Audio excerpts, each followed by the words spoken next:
আসসালামু আলাইকুম। বাংলাদেশ সেনাবাহিনীর স্থানীয় অবসরপ্রাপ্ত সামরিক অফিসারগণ তাদের 3 জেনারেলকে নরওয়াকের শাহনাজ রেস্টুরেন্টে আনুষ্ঠানিকভাবে সম্বর্ধনা দিয়েছেন। সামরিক অফিসারদের সংগঠন বাবুয়ার তরফ থেকে মেজর কুতুবী জেনারেলদের পরিচয় করিয়ে দেন। সংগঠনের সভাপতি কর্নেল হুদা জেনারেলদের বলেন যে ঢাকা থেকে আগত জেনারেলদের সহিত বাবুয়া যুদ্ধ অপরাধীদের বিচারের দাবিতে একাত্ম ঘোষণা করছেন। এখানে উল্লেখ করা যায় যে 3 জেনারেল বাংলাদেশের ভিতরে ও বাংলাদেশের বাইরে, বিশেষ করে যুক্তরাষ্ট্রে স্বাধীনতাকালীন সময়ে যুদ্ধ অপরাধীদের বিচারের দাবি প্রতিষ্ঠা করার উদ্দেশ্যে গণসংযোগ করার কাজে নিয়োজিত রয়েছেন। অনুষ্ঠানের শুরুতে জেনারেলদেরকে মধ্যাহ্নভোজ আপ্যায়ন করা হয়। এছাড়া 3 জেনারেলের বাবুয়া মনোগ্রামঙ্কিত ক্রেস্ট প্রদান করা হয়। সবশেষে শুরু হয় ফটো তোলা শেষ। I welcome you all today here to celebrate and to give honor to our 3 veteran officers. Those who are here with us. First, Deputy Commander-in-Chief of Bangladesh Liberation Forces, Air Vice Marshal retired A.K. Khandokar Veer Uttam.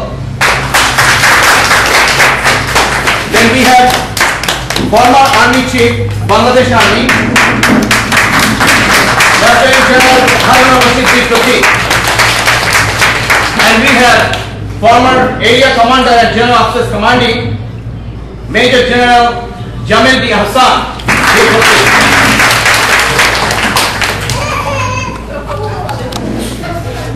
I welcome all the families, our respected hobbies and madams, and also the members of Bangladesh Armed Forces Veterans Officers Association.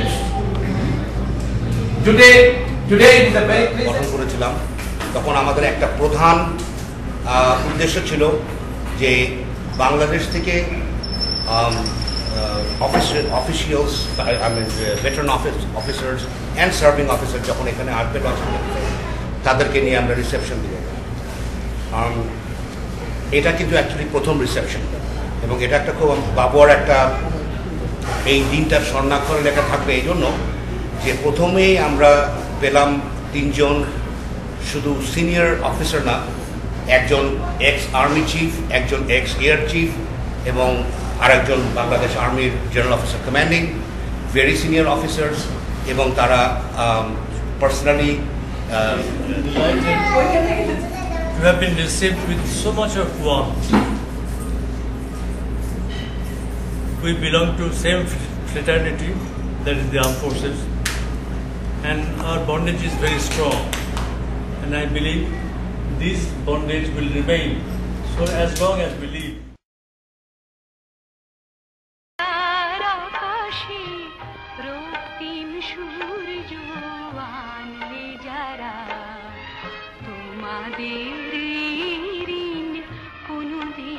শোধ হবে না, না না শোধ হবে না। মৃত্যুর মুখোমুখি দাঁড়িয়ে 7 কোটি মানুষের জীবনের সন্ধান আনলে যারা, সে দানের মহিমা কোনোদিন ম্লান হবে না।